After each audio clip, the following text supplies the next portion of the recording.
This is Famous and Gravy, a podcast about quality of life as we see it, one dead celebrity at a time. Now for the opening quiz to reveal today's dead celebrity. This person died 2017, age 80. At age 17, she was hired to appear in a series of commercials for Hotpoint Alliances in the role of a caped dancing androgynous elf in a body stocking. Is Florence Henderson still alive? Not Florence Henderson. She entered the Betty Ford Center for treatment in 1984 for alcoholism. Here's some trivia for everyone. I am 2 miles away from the Betty Ford Clinic. Go over and check their records, Dan. Let me run over quick. She was chairwoman of the Juvenile Diabetes Research Foundation International and spoke openly about her own struggle with the disease. She was also a vegetarian and an outspoken proponent of animal welfare. I am positive it is Shirley Temple. Not Shirley Temple. We actually did her on the show. In 1980, she won a Golden Globe, and she was nominated for an Academy Award. What was on TV back then? We had the 3 channels. Betty White? Not Betty White. Her 1970s TV show was a balm to widespread anxieties about women in the workforce. Her character faced such issues as equal pay, birth control, and sexual independence. I mean, 1970s, I'm thinking like Mary Tyler Moore and Rhoda. Not Mary Tyler Moore, is it? Mary Tyler Moore. Today's dead celebrity is Mary Tyler Moore.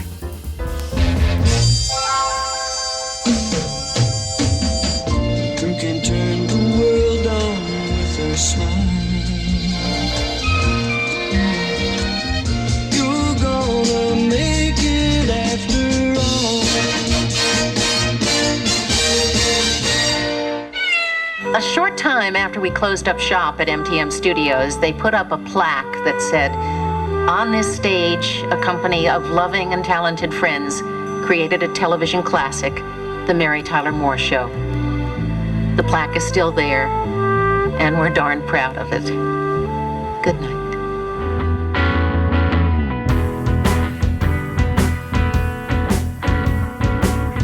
Welcome to Famous and Gravy. I'm Michael Osborne. My name is Amit Kapoor. And on this show, we choose a celebrity who died in the last 10 years and review their quality of life. We go through a series of categories to figure out the things in life that we would actually desire, and ultimately answer a big question: would I want that life? Today, Mary Tyler Moore died 2017, age 80. Category 1, grading the first line of their obituary. Mary Tyler Moore, whose witty and graceful performances on 2 top-rated television shows in the 1960s and 70s helped define a new vision of American womanhood, died on Wednesday in Greenwich, Connecticut. She was 80. Okay, why didn't they name the shows? Well, probably because it's called The Mary Tyler Moore Show, and that would have felt redundant. Like one of them, right? The other one was The Dick Van Dyke Show. They could have done something clever like saying The Dick Van Dyke Show and one bearing her own name. Yeah, that's a good point. Well, let me tell you my first reaction. I don't like that they're talking about these things with a level of equality. These 2 top-rated shows. I get it that they are equal in terms of their popularity, but to me, they are not equal in terms of their significance. Hardly anyone would say The Dick Van Dyke Show or her role in it had cultural significance. Well, I don't think that's quite true. I think it was and did. They make a big hubbub about her wearing pants, and that was a sign of progress. You think maybe omit the allusion to The Dick Van Dyke Show entirely from the first line? Or one-up it who, Mary Tyler Moore, whose witty and graceful performances first on the Dick Van Dyke Show and then more significantly on the Mary Tyler Moore Show helped define a new vision of American womanhood. I mean, I think that there was a leveling up that happened and a leap forward with progress, how women were portrayed on American TV between these 2 shows. That's not accounted for here. One was a step, one was a leap. Yeah. One's a tiny step forward, one's a giant step forward. Is that what Neil Armstrong said? I forget. No, it's just one step for him. So the Dick Van Dyke Show was one small step for Mary Tyler Moore, and the Mary Tyler Moore Show was one giant leap for womanhood. Yeah, okay. So let's get back to the first line of the obituary here. Other things here I really like, whose witty and graceful performances. That's a nice combo. And those feel true to me. And there's an allusion to her, like, beauty, which is just, it's sort of a homely beauty. The girl next door, as it's sometimes described. But yeah, graceful's good for that. And then I do think that this line is absolutely essential, helped define a new vision of American womanhood. So, for the most part, I'm pretty good with this first line of the obituary in terms of verbiage, but not in terms of overall framing and significance. I'm not loving the adjectives as much as you are, the witty and graceful. I think they're both good, but I think there's something better out there. They're kind of off the shelf. Yeah, it's like what I would use if I was writing the obituary. Yeah. I actually don't have a problem with these off the shelf words in a way, because I do think that there's a lot I love about Mary Tyler Moore. We're going to get to it. But there is some sort of vanilla aspects to her, right? There are some ways in which she is talented, to be sure, and brings a lot to her characters. But there's also a distance between the human and the characters, between the woman and the characters, where there's a lot of room and you could fill it in a lot of different ways. And I'm pretty satisfied with witty and graceful. So I'm actually much more comfortable with these words than you, I think. Maybe relatable is what I'm looking for, like a bigger, something like relatable, but on a more complimentary basis. Okay, that's fair. So successfully relatable or charmingly relatable. That's a good point. All right, I think I got my grade. I may give it a 6.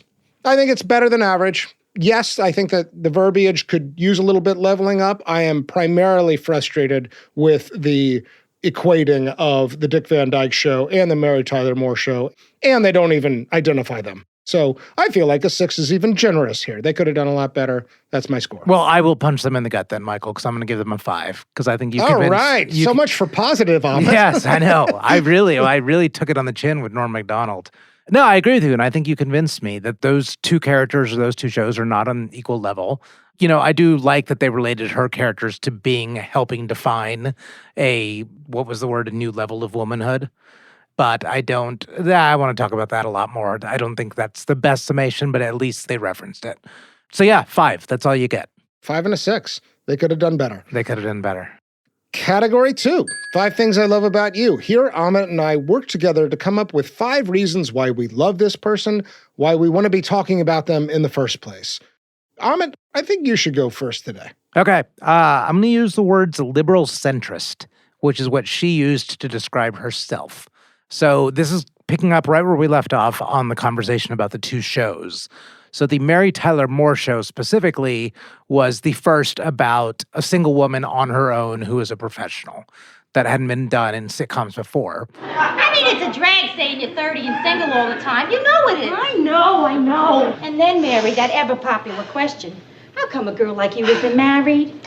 How come you're still single? Right.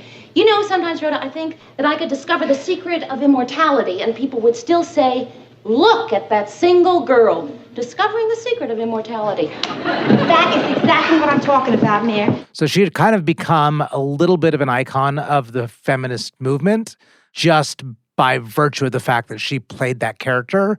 She herself was not a huge champion of progressive women's rights. I think it's complicated. Correct. And she had been asked by the likes of Betty Friedan and Gloria Steinem and all to be an actual champion for the women's movement. But the extent I got some stuff on that later, but yeah, go ahead. But the extent she really did it was she just wrote and played these characters. Because of that, she was labeled a little bit liberal leaning. But throughout her life, her politics kind of switched. So she was very big on Jimmy Carter. She liked him a lot. But then she really just kind of towed the middle line, I think, through the 80s and 90s and even up until her last decade. Believe she endorsed John McCain. Yeah, I saw that. She said she was willing to go out and campaign for him. So here's what I like. I like the fluidity. I'm not a politics guy. I don't believe that you identify with a side or a party and you should stick with it with your whole life. I don't think that's necessarily representative of your values, because what happens in politics, it's more of a reflection of just who happens to be representing the party at the time. So I kind of like Mary as a flip-flopper here, as being a Democrat. As a swing vote? Exactly, as being a swing vote. I don't think you see that much in Hollywood. You're staunchly one or the other very often. And especially with what was handed to her as having to be the symbol of a movement, she still made her own choices. She very much believed in feminism and women's rights and wanted to contribute to define that era of womanhood, but maybe that was the extent of it. The rest of it was up to her own values. Is it that you like her relationship with political life and ability to be sort of persuaded by different arguments, or is it that you like that she was one political identity and then became another? What I like here is sort of a willingness to be persuaded and to grow and evolve and change in your views, but not necessarily have that be the thing you're all about, and embracing the symbol that the character Mary Richards was on the Mary Tyler Moore Show. Yes, I think that's exactly right. I think you put it perfectly. Her ability to change and evolve and be persuaded, not that she was one thing and switched. Listen, I just don't believe in party affiliation that much. I mean, it's become sort of necessary, I think, in the climate of whatever you want to call it, the last decade or more. The polarized world we live in, Yeah, but I never liked it about America, I guess. And I like that she didn't do it. And that's not that common. And so I like it. And I'm okay with your phrase as the summary of this, is just call it Mary Tyler Moore swing voter. Okay, I like it. All right, should I go on to my thing number 2? Uh-huh. I really want to talk about the show, in part because, much like David Bowie, this was a kind of like, I knew Bowie was an artist to be discovered for those who had not yet done the deep dive into his catalog. I knew the Mary Tyler Moore Show was something to be understood. I didn't realize how good it was. I'd never seen it before prior to this episode. I knew it existed, but I'd never watched it. It is still really good. It is still genuinely funny. Has the job been filled? Yeah. Oh. But there is another job. Oh? I figured I'd hire a man for it. Oh. We can talk about it. How old are you? 30. Divorced? No. Never married? No. Why? Why? You type? Mr. Grant, there's no simple answer to that question. Yes, there is. How about, no, I can't type, or yes, I can? There's no simple answer to why a person isn't married. How many different reasons can there be? 65. Words per minute. My typing question. Yes.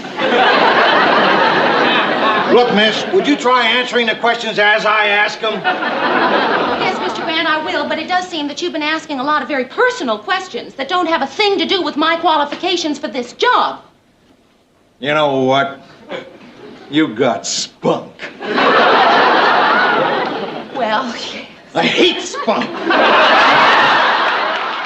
I did see that it was ranked by Rolling Stone as the 7th best sitcom of all time and the 10th best TV show of all time. You know, I was sort of alluding to this to a second ago. I think it's really rare for TV shows to be funny 50 years later. I can't think of anything I'm watching from the 60s or 70s that like still gets me, that still cracks me up. I mean, comedy has a way of aging out. And I think that a lot of reasons that TV show comedies don't persist is that they play on, you go back and watch them and you see a lot of homophobia or a lot of sexism or a lot of racism or whatever. Like these things become more apparent with time, that they were playing to, you know, sort of cheap laughs. Mary Tyler Moore Show does not do that. Mary Tyler Moore Show is still, you know, kind of like relevant. And that's incredible for something that was created 50 years ago.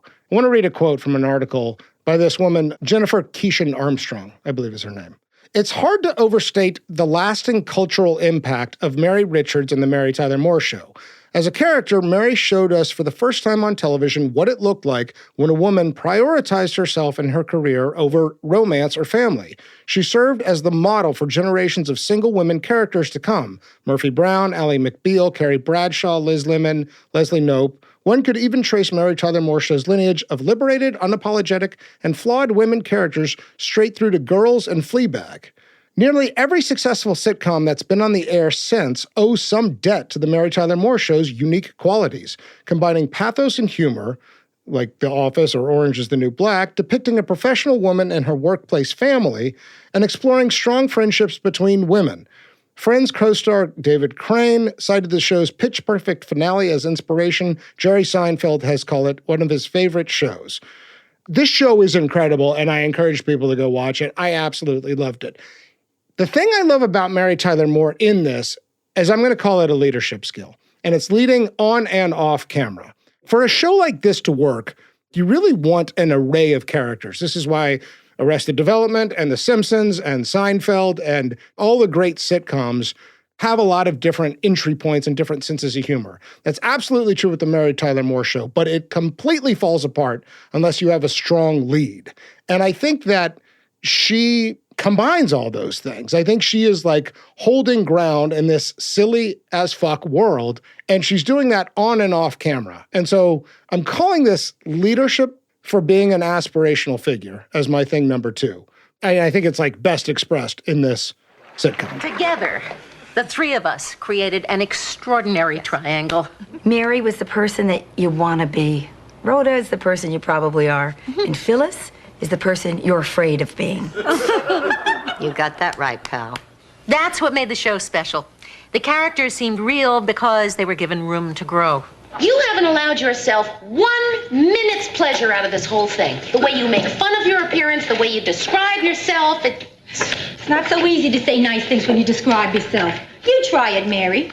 Me? Yeah. I'm, okay. See? You do the same thing yourself. Rhoda, it's not the same thing. It is. No, it isn't. Look, I may not say terrific things about myself, but Rhoda, I don't say that I'm nothing. Sure, but you don't have to worry about someone beating you to it.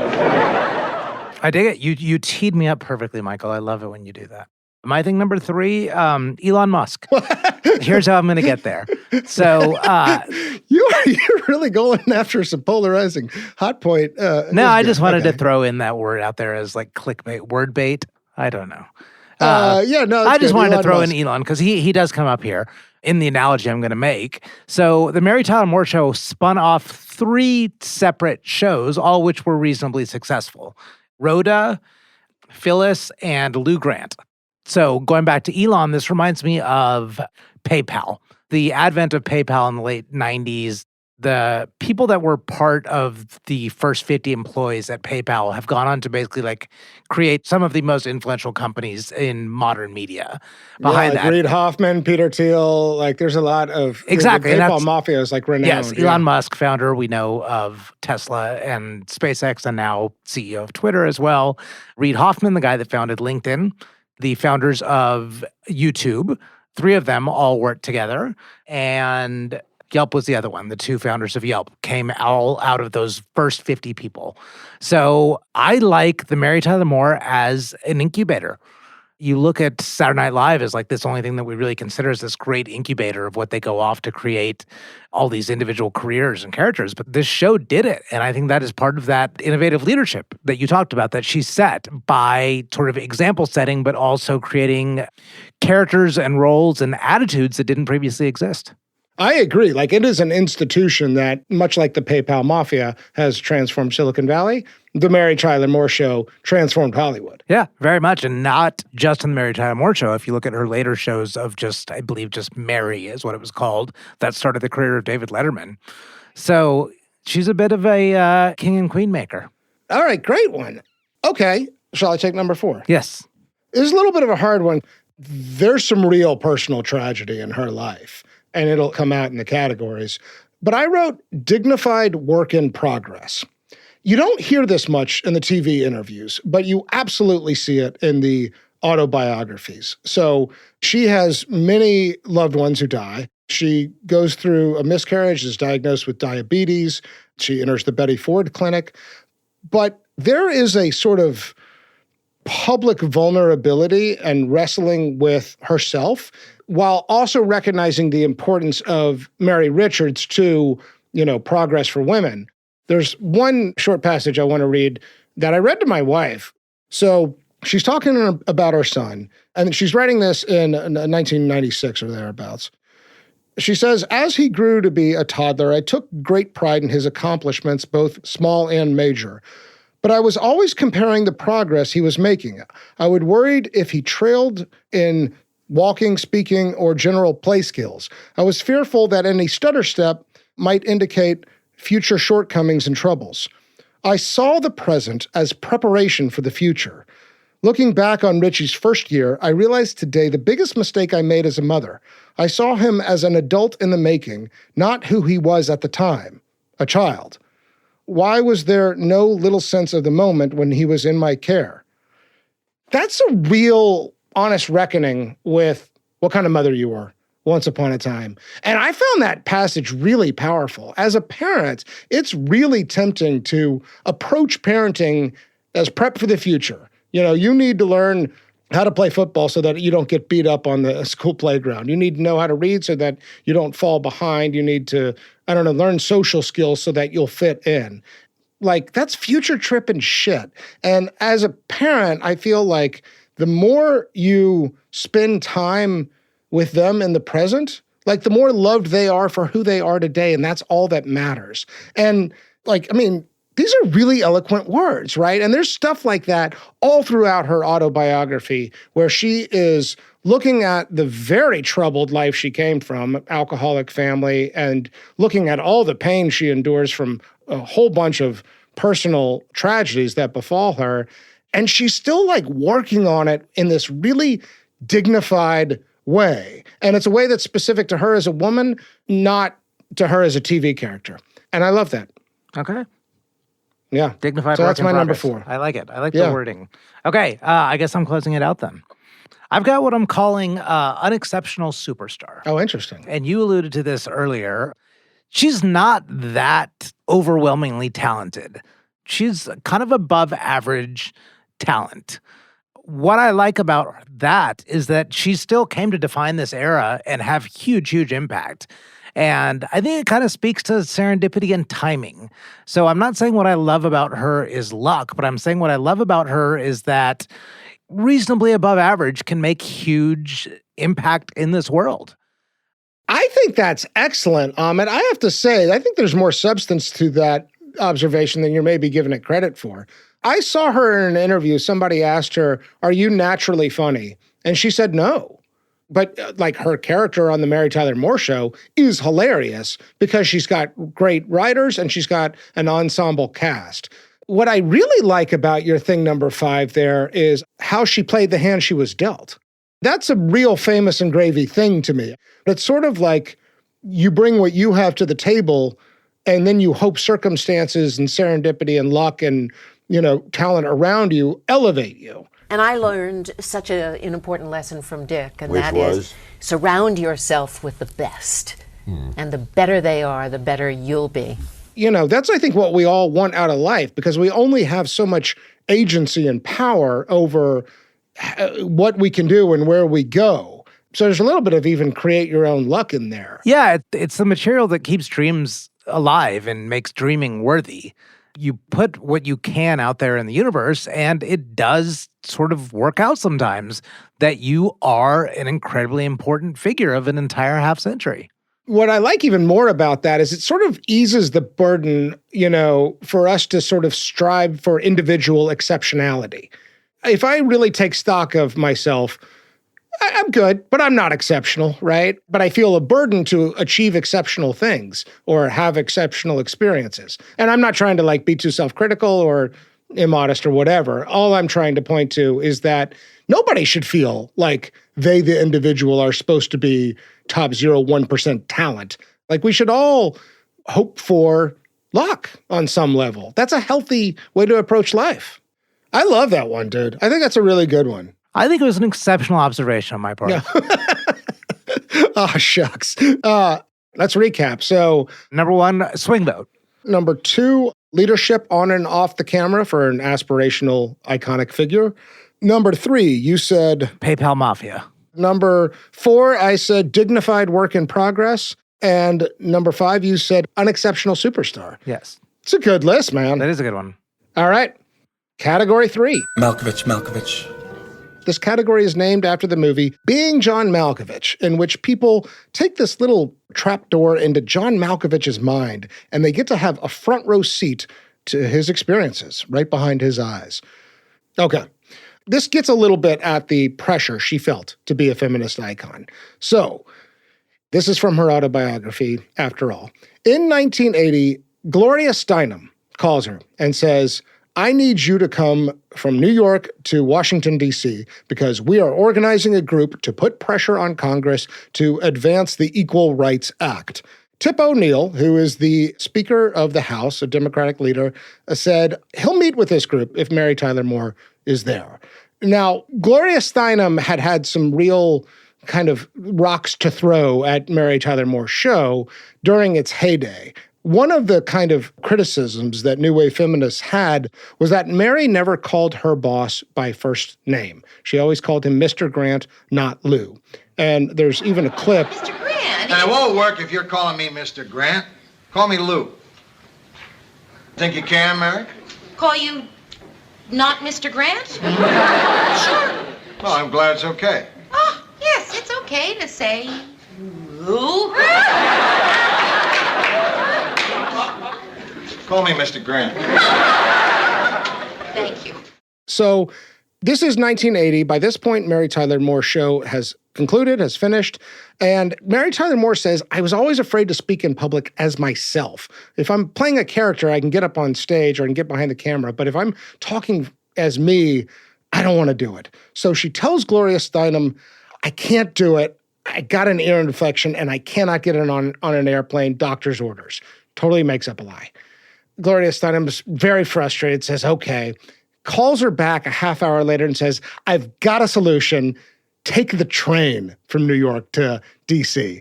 And Mary Tyler Moore realizes, fuck, I don't have an out here. I am caught in a lie. And so she boards a train from New York to DC and goes down to DC and meets Gloria Steinem and the women there organizing this protest. You know, before she makes the speech, Tip O'Neill, the Democratic House leader, says, where is Mary Tyler Moore, that little cutie? I want a hug. Which, you know, to hear her describe it sounds very sexist. So anyway, she ends up giving a speech. It goes over pretty well. Gloria Steinem goes off to join other affairs. Mary Tyler Moore gets back on the train for the 4-hour trip home. My Malkovich is I want to be behind her eyes on the train ride home. A lot of things are happening here that I love. One, I love being caught in a lie like this and like, ah, shit, I gotta and having to go the distance. Having to go the distance and like, I don't want to sit on this goddamn train. I think that she is ambivalent about what she's doing there. Gloria Steinem in this instance manages to talk Mary Tyler Moore into it. And she says in her autobiography, I'm proud of what I said, and I think I stood up for a good cause. But then she also has this like, you know, pretty sexist interaction with Tip O'Neill. And I just wonder what like she's thinking about, like, this is actually to your point number one. I just wonder like what's going through her mind at that point. She knows on some level how important Mary Richards is as a figure. She knows about Gloria Steinem and that she's been at times critical of the show, at times praised it. And she's like, how am I supposed to play this? And I think that there's sort of no better moment for a reflection of all that than sitting on a train car, gazing out the window between DC and New York. I like it. I like the imagery, too, of her staring out the train car. So mine, I'm going to go, I believe this was 1983. So Mary Tyler Moore has been twice divorced now, and we're going to get into that because we have a category about love and marriage. But at this particular time, she is single, which is kind of funny because the Mary Tyler Moore show, her character, Mary Richards, was this single professional woman. And Mary Tyler Moore, the actual person, finds herself at the age of 40 actually being a single professional woman for the first time. So in 1983, she takes her mother to the Vatican. I guess she's famous enough to have sort of special Vatican access. So returning from this famed Vatican trip, her mother comes down with a bronchial infection. And they're in New York, and their regular doctor is not available. And so they call and they say, well, we've got another doctor on call that we can send to your house and check out your mother. So the guy comes, his name is Dr. Robert Levine. He is 15 years younger than Mary, and she kind of feels an immediate attraction to him. So I'm going to pull out the actual autobiography right now. He says to her, this is my home phone number. I'm off tomorrow, but if either of you has an emergency, I want you to call me. And that witty Mary Tyler Moore says, does loneliness come under the heading of an emergency? So she's throwing this pickup line at this doctor, this non-Hollywood person, 15 years younger than her. So one, I just want to earmark that. I like that. I like a good line. I like a sharp witticism. I like just to be inside that snap brain. That's good. And then that night she goes to dinner with a friend, and Mary Tyler Moore did have a drinking problem, which she had not yet resolved at the time. But her drinking problem was more solo drinking. I don't think necessarily these outings with friends were as problematic. She goes to dinner with a friend. They have a lot of wine. They come back to her house, and they're up late, and near 3 a.m., she calls Dr. Levine that same day and says, "Hey, do you know how to cook?" And he was like, "No, not really." And she goes, "Well, I guess we'll have to go out to dinner for our first date." I love it. It's just it's a beautiful Malkovich because, one, I like the gall of I am a celebrity and I'm just going to make the moves. I didn't know that this happens, that like Hollywood people like hit on non-Hollywood people. And so I like it, and I like the confidence, and I also just like the flattery she is also giving him. She doesn't have to do that. He's a doctor in New York, which has its own cachet, but you're not getting calls from Mary Tyler Moore at 3 a.m. After the first night you met him. I like the expansion of boundaries. Coming to my age as I am at 45, like I used to be one of those people that was like, I wouldn't even like date someone if they're divorced, or like I could date somebody like 7 years younger than me or like up to 3 years older than me. But like, I don't believe in any of that anymore. If you become single in your 40s, as Mary Tyler Moore did, as I am, you have to be very open-minded. And I like Mary Tyler Moore being very open-minded at this moment. That is awesome. That is beautiful. And that is a great segue to our next category. But let's first take a break. Michael, when we go to restaurants and I don't know what to order, then ultimately I'll just ask the server, well, what should I order next? Yeah. And I wish a similar thing existed for other things I consume, like books. Did you say for books? For books. Oh, well, that's easy. If you go to Half Price Books, there are all kinds of people who work in the store who are excellent at recommending books. Have you ever done this? No, I've never known to ask them. I thought they were just... They are knowledge keepers. They are readers, and they are there to say, hey, how can I help you? What are you reading these days? What are you into? What are you looking for? I mean, every time I've gotten into a conversation with one of the Half Price Books employees, I've always walked out of there with something new that was excellent. So you're saying I can go ask a Half Price Books bookseller if I don't know what to read next or I'm looking for a gift idea? I think that's exactly right. You don't need to know what you're going to buy when you walk into Half Price Books. And if you just need a book, these people are there to help. And you know what? Half Price Books is the nation's largest new and used bookseller with 120 stores in 19 states. And Half Price Books is also online at hpb.com.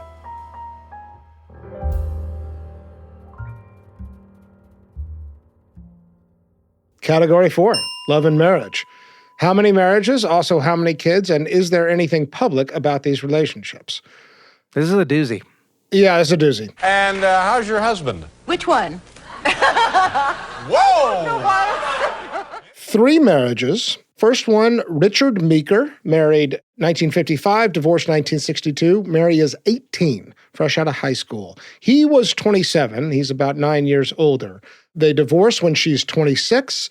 They have one son, Richard. We'll talk about him in a second.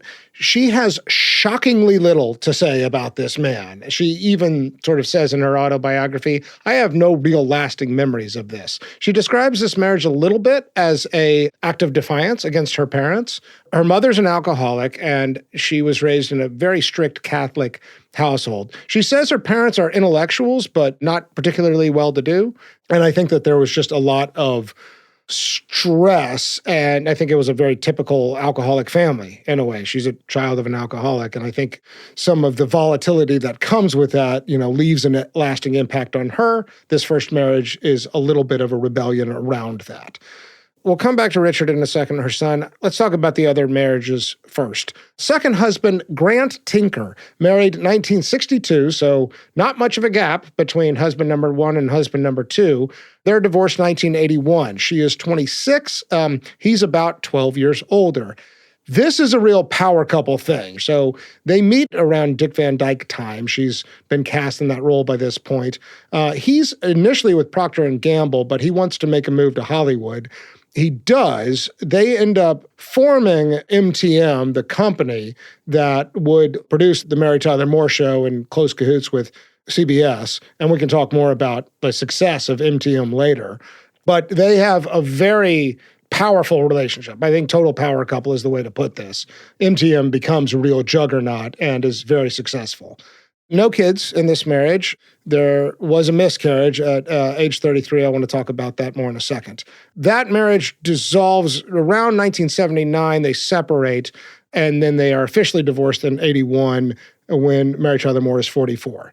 That separation was interesting because it was like a public separation. Yeah. They both have kind of, nice enough things to say about each other in public going forward. And maybe that's just because of the sort of politics and business of it. Yeah, I mean, they co-own this massive production company. He ends up actually having to sell his interest in it because he goes on to lead NBC in 1980. Okay, marriage number 3 was Yor Malkovich, category number 2, Robert Levine. They're married when Mary is 46 years old. He is 15 years her junior, and they are together until her death at age 80. So from 1983 to 2017, they are together. Levine was 15 years younger. And then we talked about the first two husbands, generally about 12 years older. So Mary Tyler Moore has like about 27-ish years of a wingspan here. It's striking how age is kind of just a number here. I think we got to address something here. Richard, her son, dies in 1980. The circumstances around this are kind of extraordinary. He dies from a gunshot wound. Initially, it looks like they weren't clear if it was suicide or not. It's later ruled an accident, and this gun was eventually taken off the market. He hunted, he liked guns.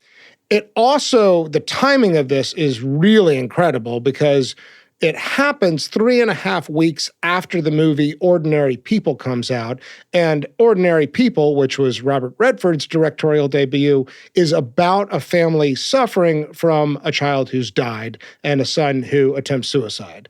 The movie debuts 3.5 weeks later. Her son actually dies. It's an extraordinary sort of art meeting real life. Crazy cosmic shit. And, one of the greatest tragedies of her life, but not the only one. Yeah. So those are the facts. What do you want to talk about? Yeah, well, there's a little more to this son, to the Richie thing. Like, she had a lot of complications with motherhood, which you talked about. Like, she really saw herself as a failure of a mother, and he kind of went in and out of her life, I think, up until his late teens. He developed a drug problem, I think, in his late teens, and they thought maybe that would be, like, he got pretty close to overdosing that way. And then he cleans up and, sort of gets his life in order. He even starts to make a foray into the film world. But he was a gun collector, and that just in his apartment, that's where this accident happened. When he dies, her first husband, Richard Meeker, and her soon-to-be divorced husband all come together and are supportive. So I think there was this is a great tragedy, let's be together and set aside our differences around ourselves. Correct. The second husband was very much a stepfather to this child, too. Yes, and he had 4 children from a previous marriage, and it does sound like she was somewhat close with at least some of those children. She also had a miscarriage. The miscarriage is in 1969, we should say, so that's between Dick Van Dyke and Mary Tyler Moore. And that is with husband number 2. So right around the time that her son dies, her youngest sister, who is actually pretty much the exact same age as her son, that's another very weird life thing to go through, is that when her mom got pregnant late, yeah. Yeah, her mom got pregnant when she got pregnant, basically. Right. And so she was having a sister and a son. Yeah, and so that woman died around the same time as Richie, but she did die of an overdose. So a lot of tragedy baked into Mary Tyler Moore's family life. This category is love and marriage. We could go in a lot of different directions from here. I think it's important to have laid out the personal tragedies that she faced as Well, it's just so weird in this case because they are so closely related to love and marriage. Everything is just so intertwined in all the trauma of her life. Yeah. I mean, the thing that I love, I think, the most, husband number 3, 15 years her younger, is kind of awesome. Right. I mean, I do love what you were saying a minute ago about, like, why do we have these boundaries? She did say, him being younger and him being a doctor And me being a famous celebrity and older, there was a kind of equality that we felt like we could bring to the marriage. And I think that's really cool. Equality? Explain that. I mean, that's how she describes it anyway. Because, she is a fucking A-list celebrity in the 70s, right? She is up there with Sally Field and Meryl Streep and Jane Fonda. She is as powerful a woman in Hollywood as existed. But her husband is 12 years older and in some ways even more powerful behind the scenes. So, one of the things that's so hard about a marriage, about any marriage, is equal status, because how do we define status? You have your different income streams, you have, your own power dynamics, but marriages, I think, are at their best when there's a kind of equal-ish amount of power and different strengths that individuals bring to the relationship. She, I think, struggled to find her equal after her marriage with Grant disintegrates and she encounters all these tragedies. And she finds it in a man 15 years younger who doesn't really watch much TV. Yeah, doesn't have much, isn't in Hollywood. Yeah, and it didn't even knows her from the Mary Tyler Moore Show, but wasn't his show. But they find, a kind of equality there. So that's what I mean by equality. I think the point you're making is that if she's in a relationship with other Hollywood people, equality is a very tough thing because it's going to be blatant who is more powerful than the other. But she just basically said, okay, I'm just wiping that category out. We're basically just both powerful-ish people in completely separate worlds. There's a whole lot of tragedy that led up to it, and maybe that was the sum of all the tragedy. It's just she's got to just completely open her mind because she's been through so much. And I think, when she meets him too, she's still drinking a lot. This has come up in our show a lot, is that we have a lot of men that we talk about that they find a woman who finally is the inspiration that they need and cleans them up. And here we actually have the reverse. He is actually the one that helps her get into recovery. He is kind of the caretaker and the cleaner-upper here. I think all of this, for me anyway, gets back to my thing number 4, the work in progress. I think this emerges out of problematic family roots for her. And I think the power dynamics and the distance that she feels from her first 2 husbands are a result of early childhood trauma or problems or upbringing. Robert, which really does look like a soulmate, is the consequence of growth. He's the guy she gets because she worked on herself and she worked on the marriage. And it's a good story in a way, even with all the tragedy underneath it. Yeah, it wraps up nicely. Yeah. I think that's a good way of putting it. All right, category 5? Yes. Net worth. I saw 60 million. Yeah. 60 million looks about right. And feels like a pretty good number. Yes, totally. And a lot of it was the production company, the MTM Enterprises. She had in her early roles, she had that role in the detective show where she basically confronted the producers because she was the appeal. Yeah, she was never on camera. She was just her voice and her legs. Yeah, but she was the reason people were watching. And this was one of her first TV shows, and she felt like she wasn't getting enough money because she was basically carrying the show, and she asked for a raise, and they fired her. But then at the same time, we talked about this Hotpoint elf, which came up in the quiz. That paid extraordinary. This was a big, big gig. She used to get paid the equivalent, or in today's money, it would be $75,000 for a 5-day shoot. This was not just some small little local advertisement. This was big. This was important. This was being Flow in Progressive or something.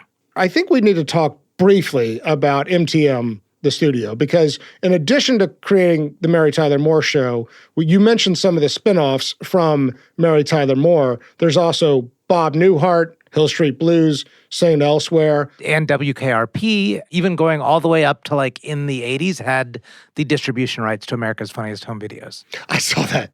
And you mentioned also the ill-fated Variety Hour that launched the career of David Letterman. Ladies and gentlemen, our announcer, David Letterman. Thank you. Thank you, ladies and gentlemen. What are you doing out here?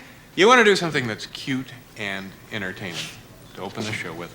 Answer questions from the audience. Questions from the audience? Oh, it's come surefire, on. It can't miss. See, I'm not always that quick with jokes. I can't be funny all the time. Well, so you don't have to be funny, just be honest. They'll ask you real easy questions like, what's your favorite color? Yeah, well, see, I like a lot of colors. All right, that's a toughie, but you'll be able to handle questions. I was expecting sort of a bigger number initially. Like, I wouldn't have been surprised if it was north of 100 million. But then she also isn't doing a whole lot of money-making activities after, kind of the early to mid 80s. Yeah, she transitions into film a little bit, and then, yeah. Yeah, but it's mostly advocacy work. It's mostly raising awareness around diabetes and animal welfare, and, occasionally, even if she's faking an illness, responding to calls from Gloria Steinem. So her life looks like one that largely shifts towards advocacy and philanthropy in between hanging out on a farm in, Connecticut with Robert and horses. And dogs, real animal lover. So the number, after thinking about it that way, that the money-making sort of enterprise and the job of going out and making your fortune kind of crests in the early 80s, if that's the story, then 60 million looks about right and feels like a pretty good number. Yes, totally. And a lot of it was the production company, the MTM Enterprises. I think the years between the end of the Dick Van Dyke Show and the Mary Tyler Moore Show are really interesting because there's a world in which she drops off the face of the map. She goes and does a Broadway adaptation of Breakfast at Tiffany's, playing Holly Golightly after Dick Van Dyke, and it is a complete flop. Then she does this hilarious movie with Elvis, Change of Habit, which she plays a nun, and Elvis plays a singing surgeon. It's Elvis's last feature-length film. Elvis Presley in a change-of-pace role of a doctor doing his best to keep the lid on a red-hot ghetto. Mary Tyler Moore, dedicated to her calling, but at heart a woman. Could he change her life? Could she forget her vows and follow her heart? That's no fucking good. She was really at risk of being relegated to irrelevancy. What revives everything is they do this special with Dick Van Dyke, where it's a 1 hour celebration of those two again. And from that, CBS says, you need a TV show. And she and Grant come up with Mary Tyler Moore Show. They hire the writers, and it doesn't test well at all. It's sort of notorious. Anyway, the point is she was right on the precipice of irrelevancy. And then everything comes together for the Mary Tyler Moore Show. All right. Anything more to say on net worth, or shall we move on? No, I think we covered it. Okay. Category 6, Simpsons, Saturday Night Live, or Halls of Fame. This category is a measure of how famous a person is. We include both guest appearances on SNL or The Simpsons, as well as impersonations. So, on The Simpsons, she never voiced herself.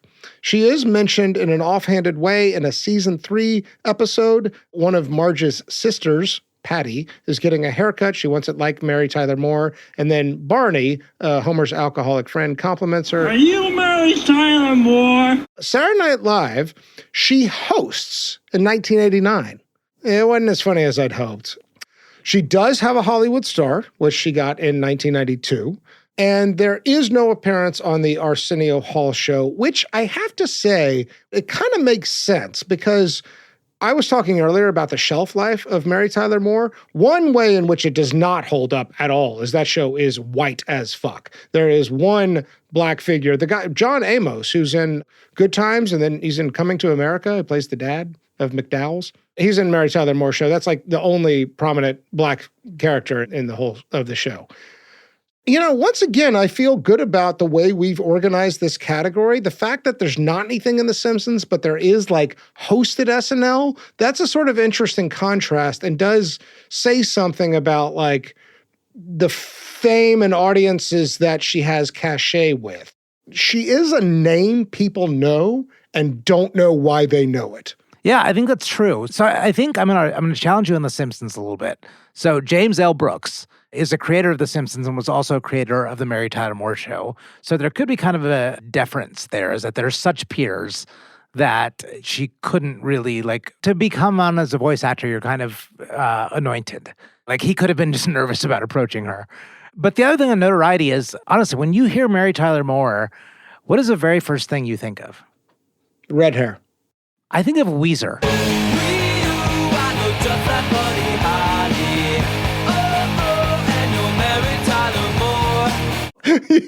Yeah. And I honestly think for a lot of people, that could be it. That could be all Yeah. Mary Tyler Moore is that line after Buddy Holly. You know, that song came out in like 1994 or so, maybe. And I remember thinking about that as they're like referring to this like long forgotten star, you know, almost in the same way that you hear in We Didn't Start the Fire, how he refers to Marilyn Monroe. She was already like gone from memory. She was already a thing not of my generation. And so my point is, by the mid 90s, I barely knew who she was, it's like identifying her in a Weezer song. So I don't know that Mary Tyler Moore is even going to be a recognizable name in 10 years. It could remain an important fictional property 10 years from now. Yeah, it could be worth watching, but nobody's watching it except for you and I, who like found it on Prime over the last week. You're probably right that she'll be forgotten, but I mean, most of the celebrities we cover on this show are forgotten. I think that there's no, that's not stronger... true. We've made some arguments for longevity here. Well, okay, in that case, I would make an argument for longevity. I think that this will remain important in terms of its symbolism and the issues raised. Yeah, I don't think we agree on that. I agree of its importance, but I think it did its job, and it's going to be forgotten who did that job. And her name will be forgotten. That's your point. Who did that job is just going to be forgotten. I can't wait until 25 years from now where I get to. Can we set a Google Calendar? Yeah, I'll set a timer on my phone. Okay, yeah. Let's set a conference call for 25 years from today. I'll send you a calendar invite. All right. Category 7, over under. In this category, we look at the life expectancy for the year somebody was born to see if they beat the house odds and as a measure of grace. So the life expectancy for an American woman born in 1937 was 62.4 years. She died at 80. With diabetes. With diabetes, which we haven't talked about much. She was diagnosed at age 32 or 33. It's when she had that miscarriage that she was diagnosed. It's when she had a miscarriage. So she's in the hospital recovering. They're running tests. The doctors say, you're a diabetic, which in 1969, I think was really terrifying. And I think, translated into some physical deterioration as she aged. I mean, I think she loses vision at one point and she's less mobile. And she's a dancer. I mean, she's very light on her feet, graceful. Yes. I think there's a pretty graceful demise, largely out of the public eye, despite the physical deterioration that she had to deal with. It sounds like this farm life in Connecticut was a pretty good exit. And like we talked about, I mean, really, after the early 80s, she's not even playing the acting game anymore. She's pretty much just doing advocacy. Obviously, as a diabetic, she has to be very vigilant about her own diet. The move towards vegetarianism and animal welfare, long walks, it sounds like. I mean, I think there's a lot of grace here. And let's not forget, she was a very heavy drinker until her mid-40s. She beat a lot of odds. There is some things to want about this luck of longevity with her. When you were drinking. Yes. That's direct sugar, isn't it? How can a diabetic drink? Well, you can't, and I'm very lucky that I have not been severely punished for the idiocy of my youth. Yeah. You are lucky. Yes. I think this is a good segue to take a break. I agree. Let's pause. Larry Bird. Alive. The rules are simple. Dead or alive. Correct. He's 66 years old. Shel Silverstein. Alive? I'm afraid the sidewalk has ended. No. And ended in 1999. Oh, shoot. Really? That long ago? Yeah. Jonathan Goldsmith. Who's that? Played the Dos Equis most interesting man in the world. Oh. Dead? He's still with us at 84. Wow. I know, good for him. Test your knowledge. deadoraliveapp.com. Category 8, Man in the Mirror. What did they think about their own reflection? All right, before I give you my take, I have a question for you. Mm-hmm. Is this category about hidden insecurities? In part, yes. There are absolutely hidden insecurities in her life. Yet, I'm inclined to keep this simple and say she's confident in her own looks, even if there are deep insecurities. Yes, but that's only part of it. I think it's also about self-delusion or self-acceptance. So it could be insecurities or it could be the complete opposite of it. I think she likes her reflection, but I do think that there are hidden insecurities here. So if we're playing the analogous card on this category, I'm going to go with a no because of those hidden insecurities. Yes, I think overall she may like the way she looks, but there are just a couple of signs. Her mother was an alcoholic and continued to drink through her pregnancy. And so she was apparently concerned about like facial defects. So this sort of like cute, mousy look that we attribute to Mary Tyler Moore, some of it is like fetal alcohol traits, having like sort of the button nose. She was denied a part opposite Danny Thomas because they said her nose was too small and it didn't look like real. It was it wouldn't be believable that she was actually Danny Thomas's daughter. In the later years of the Dick Van Dyke Show, they had to use a special light to kind of hide her wrinkles. There was just lots of signs, despite her being this figure of a new level of womanhood in Hollywood, like she was just seems like there was constant derision and concerns and like insecurities around her appearance. I do think that she has one of the best smiles of all time. I mean, her mouth is a very, very striking feature, right? I mean, Mount Rushmore of great smiles, up there with Julia Roberts and Beyonce. And Curly Neal. And Curly Neal, for that matter. How often do those names get mentioned in the same sentence? Yeah, I hear your point, and I think it's a good one, and I agree. I think this is one of those where it's really on the line. I think that there's a good case to be made for she does like her reflection, and a good case to be made for she doesn't. And, you know, this is the binary that is our show. Yeah.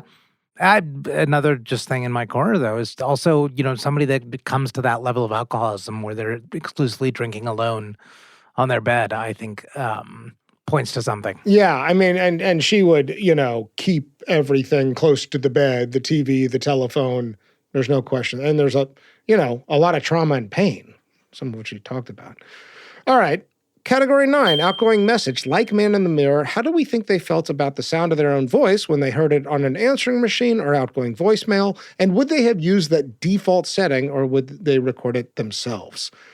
You know, you mentioned that TV show, Richard Diamond, Private Detective, where it's just her voice. Who's this? This is Richard Diamond of the Disintegrating Diamonds. Are you presentable? Sam, would I be talking to you if I weren't? Just checking. For Dorian Crane's sake. Bye. Sultry and, you know, sexy and all that. Her speech pattern is very articulate and clear. The range is good, but I kind of wonder here how she feels about her voice. I kind of went, maybe she doesn't like it, but I'm not sure I can tell you why. Yeah, I'm kind of with you. So the range was interesting. You talked about that deep, sultry voice. She kind of, in the Mary Tyler Moore show and even the Dick Van Dyke show, she kind of had this high pitchiness. No, I like it. Associate producer. But then you see the interviews with her just as herself going into the 70s, 80s, and even afterwards. And it's not that natural to me. You seem to love to work. I do, sure. Don't you? Yeah, I do love to work. But is it almost therapeutic for you? Sure it is. I think it is for everybody, don't you? I think to be able to express yourself, to do what you do well, as much as you want to, sure. I agree. In fact, I find her whole demeanor a little bit like there's a little bit of a put on there. And I'm not faulting her for it necessarily, but I feel sort of like celebrity distance even when she's chatting with somebody who she's comfortable with, like David Letterman. Yeah, it's like as relatable as she is as an actress and a character, she doesn't really invite you in with her voice when giving interviews and not acting. There are defense mechanisms up. Part of her autobiography, I think, is about that. But yeah, I agree. Do you think she would have recorded her own voicemail? I kind of think she might not have. Really? What's the evidence? She understands she has a lot of value. That her time and her voice and her, like, if I'm going to make time for an interview or if I'm going to make time for your TV show, like I'm bringing some real swagger to the thing. I'm not sure I'm just giving away my voice on the voicemail. Yeah, I'm going to go with you on that. I'm going to agree. I'm going to reduce it to just saying she just didn't seem that cool. I hate to say it, but I agree. All right.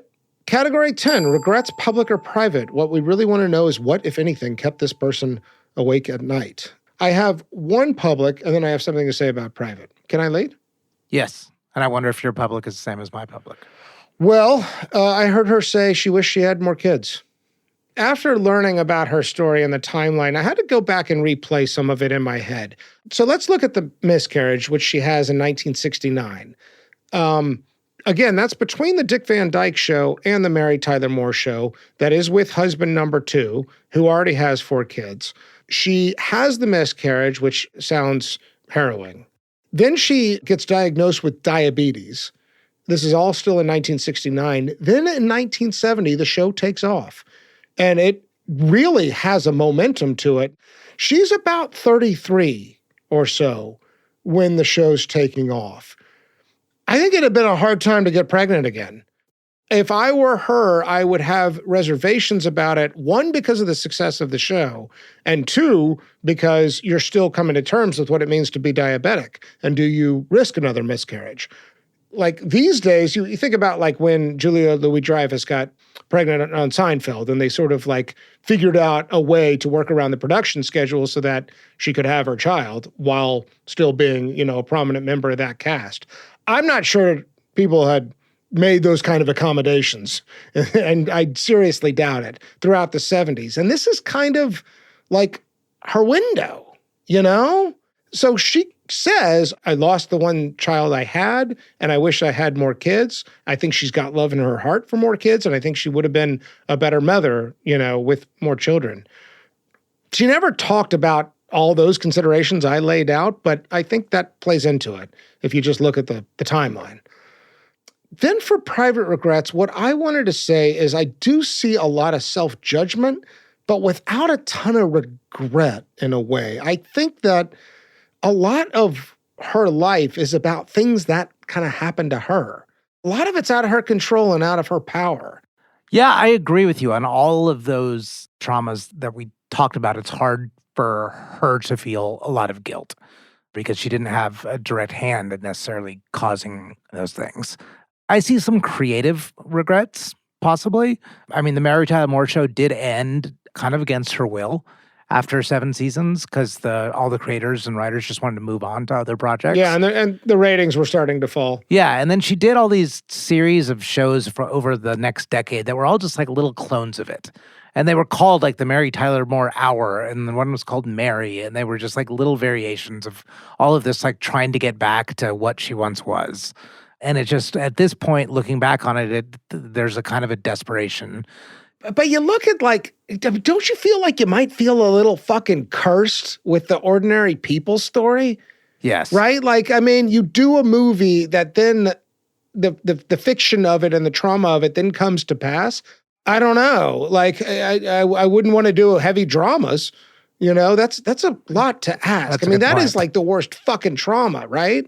That's the worst fucking trauma. That's everybody's nightmare. Yeah. We've talked about that with Neil Armstrong. I mean, anyone we've talked about in this show that's lost a child, that tends to be the prevailing part of their personal biography of just the most damaging thing they've had to deal with. Yeah. Yeah, I think those are our regrets. Category 11. Good dreams, bad dreams. This is not about personal perception, but rather does this person have a haunted look in the eye? Something that suggests inner turmoil, inner demons, or unresolved trauma. I went with a pretty resounding bad here. Yeah. I think for all the reasons we've talked about. When Robert Redford decides to cast her in Ordinary People, he apparently said that he used to watch her walk on the beach and wonder about the darker side of Mary Tyler Moore. Yeah, because she looks so contemplative. Yeah. And I think that goes back to what I perceived as kind of a fakeness in the voice and in the interviews, and what you call defense mechanisms. Well, look, man, I think that's the reality of the haunted look in the eye and the answer to bad dreams. It's usually because of what's happened to you in life, not that you were born with bad dreams. Or that you necessarily made terrible choices. Right. It's mostly these things happen to you. That's trauma. That's where that comes from. Yeah. It's a really important distinction, actually. I'm glad you brought that up, Michael.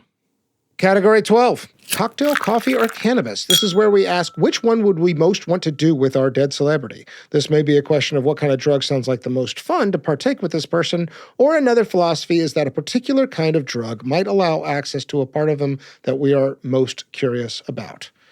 I've got a very strong answer here. Oh, I would love for you to start then. Vodka martini. I want to hang out and get drunk. And I know she's a recovering alcoholic. She doesn't drink anymore. That's fine. So she gets one free pass to hang out and drink with me. And it's because I want the walls to come down. I am very curious to have the conversation with her about her relationship to the character Mary Richards and her understanding in popular culture as a feminist icon. I think it's complicated, but I also think it's very important. And in fact, I am certain she's proud of it because she said that. She said, for whatever feelings I have, I know I created something and I was part of something that transformed lives for women across America. And not many people can go to their deathbed saying that. So I want to have that conversation with her, and I want those walls to come down. Yeah, so we are having the same conversation, but probably after some like weed gummies. So I'm going cannabis, and I have the same questions of who are you? How do you see yourself of being your first line of your future obituary, lauding you as somebody that ushered us into a new era of womanhood? I mean, how do you feel about that? Do you want that on your shoulders? Do you believe that? You know, something I liked about her was the swing voterness, but you also kind of want to get inside the head of a swing voter because there's some really interesting stuff. If you can be persuaded, you've got good arguments probably both ways. It doesn't mean that you're neutral and apathetic. It means that there's a lot to you. You're a complex character. And it's going to take a little bit of unwinding, I think. And I'm just choosing a different route. And maybe that's because of the defense mechanisms we talked about, that maybe the vodka martini that you're having, in my eyes, isn't going to get deep enough. Something that happens a lot on our show is we try and get closer to the truth of somebody and somebody's inner life and so forth. I never found the thing that totally did that for me. There's lots of documentaries, there's autobiographies, there's countless interviews, and there's the shows and performances themselves. Really hard to get at the core of this gal, you know? Which is so crazy because she's an icon of like liberation. Well, maybe that's not coincidental. I mean, I feel like to be a great figure, this is true, I think, of political figures often, there has to be enough distance so that people can fill in the gaps and project their aspirations and ideas onto you. That maybe distance is part of, iconic status, whether you want it to be or not. Yeah. All right. Final category. We've arrived. The Vanderbeek, named after James Vanderbeek, who famously said in Varsity Blues, I don't want your life. Based on everything we've talked about, the big question is, do you want this life? I want to lead off with an idea before we get to it. Okay. You and I have talked about how hard it is to sort of broach the question of when somebody dies. Young deaths, right? This started with the Bismarcky episode where I just don't know how to think about it because it's something that's only so much in your control, within your power. You can treat your body healthy as much as you can, but you might get hit by a bus tomorrow, right? And how does that factor into the question of the Vanderbeek? I bring that up here because it's not death, but it's certainly pain with Mary Tyler Moore, that there is so much about her life that sort of happens to her. I think she's very resilient. And she even, I heard her in one interview said, when asked about the death of her son, she's like, yes, it's painful every day, but the alternative is to not go on living, and that's unacceptable. But I guess where I'm going with this, Amit, is the same way I don't want to be too blunt about saying, well, they died young, therefore I don't want their life. I also want to be careful about being too blunt and saying, well, they endured so much pain that I don't want their life. Yes. There's this question here, and this gets to your thing number 5 about what you love about her, because what we're looking at with the Vanderbeek is the cards themselves and how you play it. I guess I just want to be careful with how I weigh those things, whether it's a premature death or whether it's encountering a lot of pain and tragedy in your life. With that said, it's sort of hard to get to a yes here. Is it? It is for me. I don't... Child dying, it just speaks to my worst nightmares. So does that close off all the rest of the conversation? No, I mean, it doesn't quite. Our show is not about legacy and impact, but it factors in. And the symbolism of being part of something very important and being strong and persevering as an individual and as a character really fucking matters. This is a great pathway to legacy in a way. I kind of love the fictional character and being part of a fictional character and having a kind of distance in relationship with that and distance in relationship with your impact on politics. I mean, I think it's not a conversation ender necessarily. It comes pretty close. It's not just that. It's all the tragedies too. I mean, I'm backing away a little bit on what I said a second ago. What's the strong case for a yes on the Vanderbeek? So this is where I'm going to take it is, you and I are both in our mid-40s, and approximately when she turned her life around, when she met Dr. Levine, when she finally got into recovery, she was pretty much this age. And she'd already achieved a lot professionally in her shows. But the next half of her life from this point onward wasn't a ton of acting. It was largely charitable. It was single partner. It was out of the limelight. She endured a whole lot of pain up until this point, but she made it, and this is very cliche because the theme song is She's Gonna Make It After All. It sounds painful. It sounds awful. There were so many ahead of it that I would choose, but she still made it through dignifiably, as you said.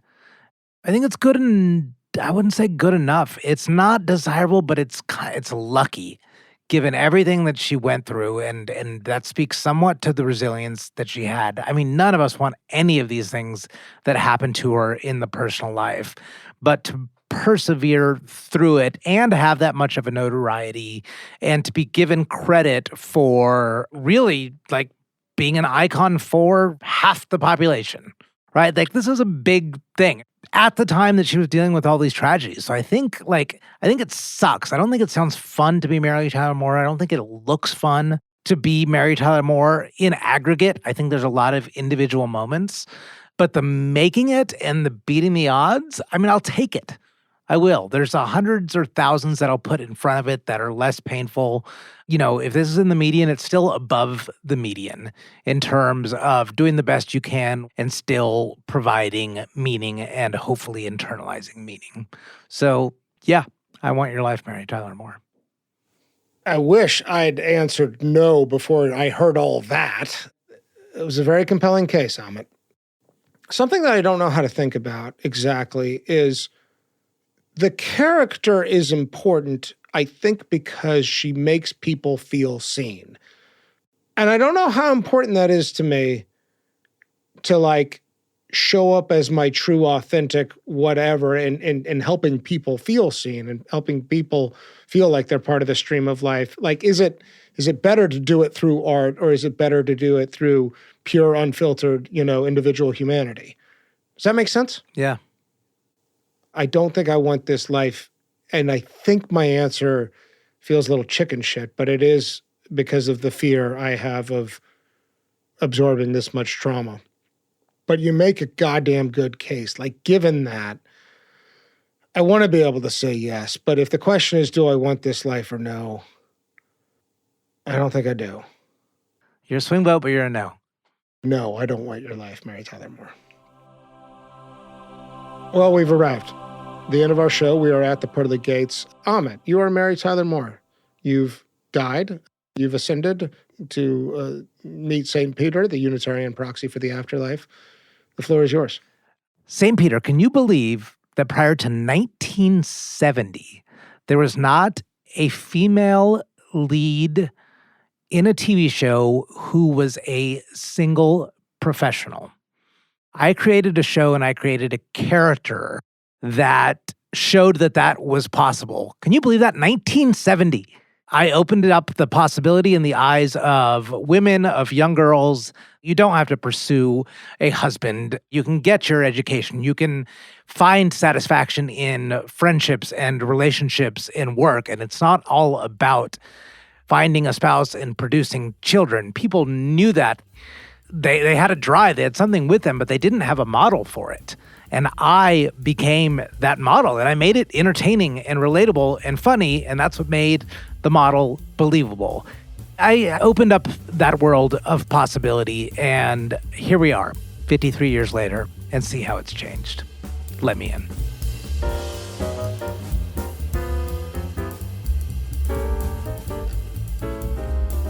Famous and Gravy listeners, before you leave, I have a request. If you are interested in participating in our opening quiz, where we reveal the dead celebrity, then send us an email. You can reach us at hello@famousandgravy.com. Send us an email. We can find time for a recording. It's usually pretty fun, and it only takes about 5 or 10 minutes. We love hearing from you, so if you're interested, drop us a note. Thank you for listening to this episode. If you're enjoying our show and you don't feel like emailing us, then tell your friends about us. You can find us on Twitter. Our handle is @famousandgravy. We also have a newsletter which you can sign up for on our website, famousandgravy.com. Famous and Gravy was created by Amit Kapoor and me, Michael Osborne. This episode was produced by Jacob Weiss. Original theme music by Kevin Strang. Thank you for listening. Tell your friends. See you next time.